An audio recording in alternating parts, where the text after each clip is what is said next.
Peter, so good to see you. Thank you for joining 15 Minutes with Fusion. How are you doing today?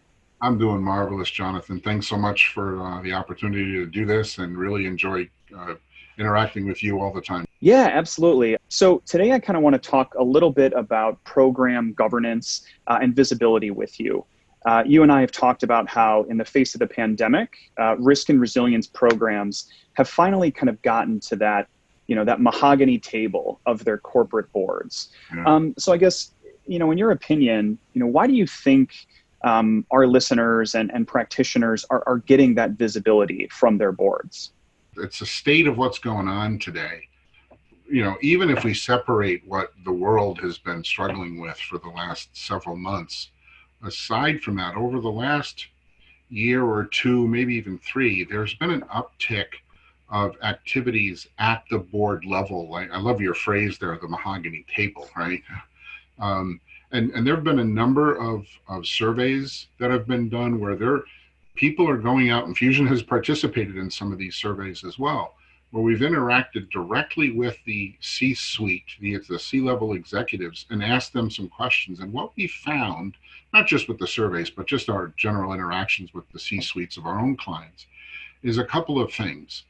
One, we're talking 3/4 of executives report that risk and continuity leads the board agenda. It's on the agendas when they meet.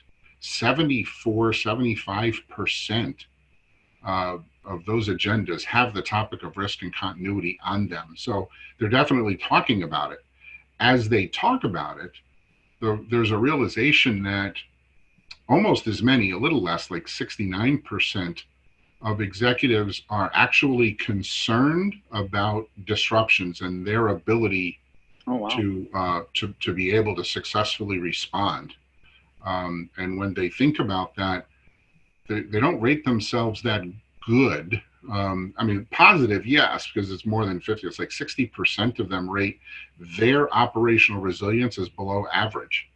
So they know it's being talked about, they're concerned about it, and they're actually recognize that there's a significant need for them to improve in their ability to become operational resilient. Wow. Yeah, that's really surprising. What are some things that our listeners or other practitioners should be thinking about concerning that improvement or concerning their board's interest now that they have this newfound visibility? When we talk to our clients and prospects, they're asking a very similar question. And the way I like to respond to that is there's a couple of bullet points about that. One is my recommendation is no surprises to the executives. They do not like anybody, but they do not like to be surprised, especially when we're talking about risks. Our recommendation is regularly communicate the status of the risk of the company, where the risks are, where we stand on that risk scale, and take the opportunity to communicate regularly the intended maturity improvements that that the program owners, will be applying or intend to apply to their program so that it matures over time. Keep those executives informed. When you're doing that, and I certainly don't want to drag this on, but you have an opportunity to highlight the key positives of the existing program and the progress you're making towards those positive elements and features. For those that are in a regulated industry, the executives need to know where do they stand relative to compliance with the regulations that they're obligated to follow. And on top of that, it's real important to tie the risks that we identify as, risk managers, show them the impact that the risks have on the corporate business objectives. What are the 2 or 3 most important things for the company from a strategic perspective, their business objectives as an institution and their priorities, and draw the link between how the risks impact those business objectives. There's a few things that I kind of want to try to draw out on what you were just talking about. So you mentioned that you want to tie that to, those key business objectives, right? Making it, making it relevant to what the executive leadership or the board cares about. Why do you think, or what do you think practitioners are doing currently that is difficult in that regard? Because it's a different way of thinking, right? I'm sure the old model that a lot of our listeners are used to doesn't always align to focusing on those corporate or executive priorities. So why do you think that is? And what can our listeners do to maybe address that?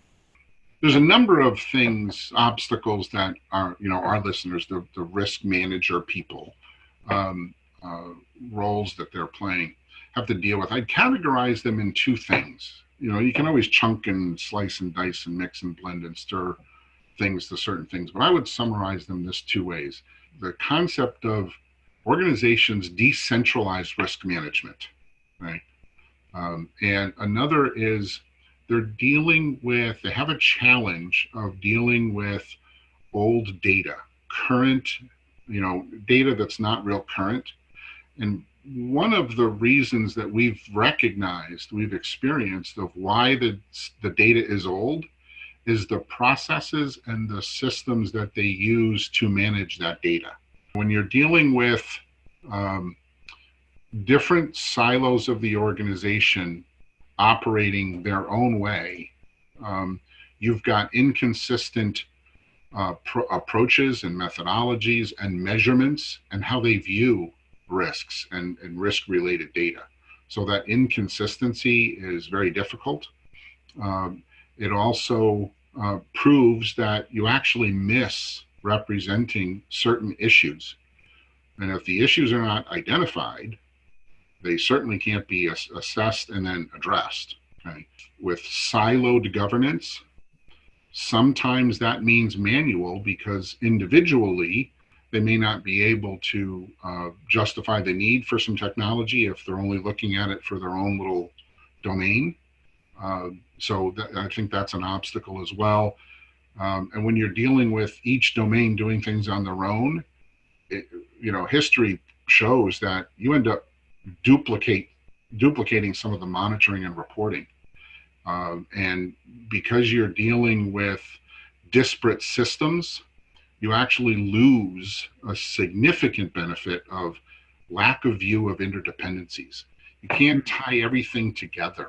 You and I have talked about this concept of the pieces of the puzzle.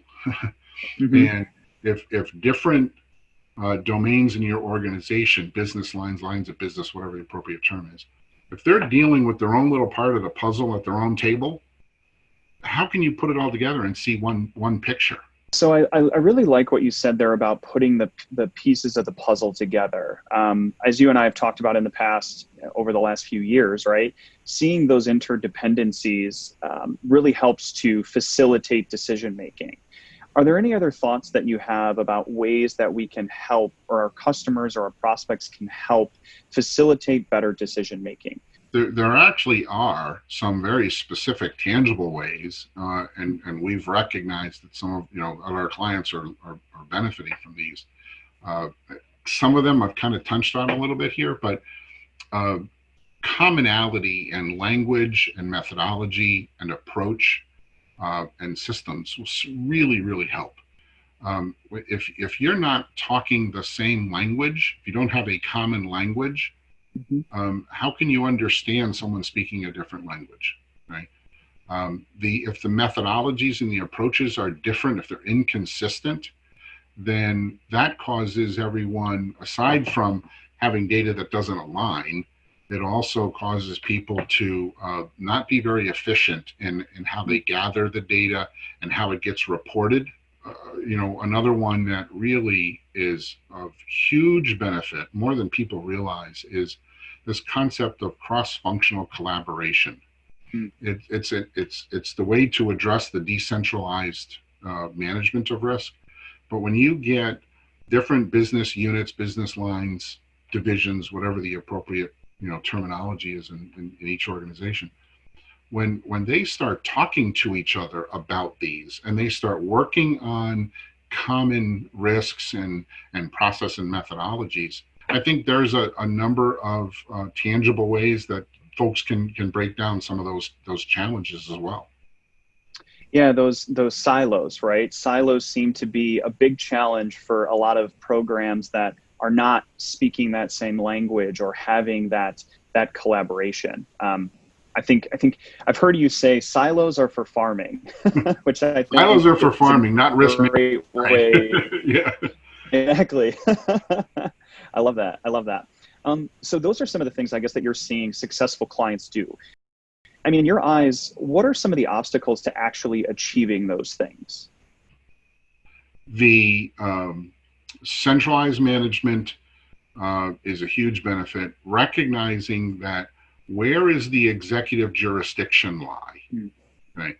If you can solve that, every organization does not have a chief risk officer. Right. They're becoming more and more popular, but they aren't. All organizations aren't quite there just yet. But that is a huge solution to the challenges we're talking about. Um, I think the reality is when you're dealing with old data, legacy data, inefficient, processes and methodologies, and inconsistent reporting and monitoring, the solution to that is a single extensible platform, Hmm. so that everyone operates in the same methodology, has the same risk taxonomy, has the same processes, and the same view on how you report things. That way it's much more meaningful, so that everyone's looking at things from the same view or the same kind of lens. So if you can put all of that in one single view, it's natural to think that that's going to be more impactful, especially when you can tie that to the corporate business objectives. So this sounds like an innovative approach, right? It's different. What are some of the changes that our listeners can expect in this new operating model if they embrace it, which sounds like they should? First of all, you reduce your risk. That's the most important thing. That's what we're here for. Okay, you reduce your risk. When you start to reduce your risk, the stakeholders we're talking about, the listeners, they become trusted assets to the executives. The executives, what do they want to be in control. They want to be in command. They want to have accurate data that they're bringing to their peers around that mahogany table, as you said earlier. Mhm. Well, how are they getting that data? They're getting it from someone they trust because it's been proven to be valid, useful data to help them make the appropriate business decisions, to help them grow and be profitable and productive and appropriately manage risk. What they can expect is to be trusted assets and trusted resources to the executives. And when you become that, then you get support to continue to grow and mature the program, which is what our listeners are trying to do. They all want to grow their program. Yeah, it sounds like it really does become part of the strategic DNA of the organization. Okay, so I'm bought in. Hopefully, our listeners are also bought in.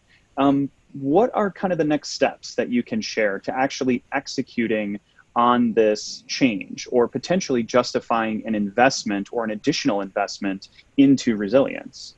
I like to suggest that there's really a model that has been proven effective over the years. I've used this, as a practitioner before I became consultant 15, 16 years ago. And it's a model where first you have to grab the executive's attention. You have to do it very succinctly, very briefly, in 2 or 3 sentences, whether that's a shocking statistic that can be defended or a very short story or a rhetorical question. Grab their attention, get them to listen. But then you immediately have to establish the need. Okay. What is the problem that the company is facing? Okay. State it from the standpoint of the audience, who you're presenting to or who you're interacting, that executive that you're interacting with. And then when you identify what the need or the problem is, what's the solution to satisfy that need?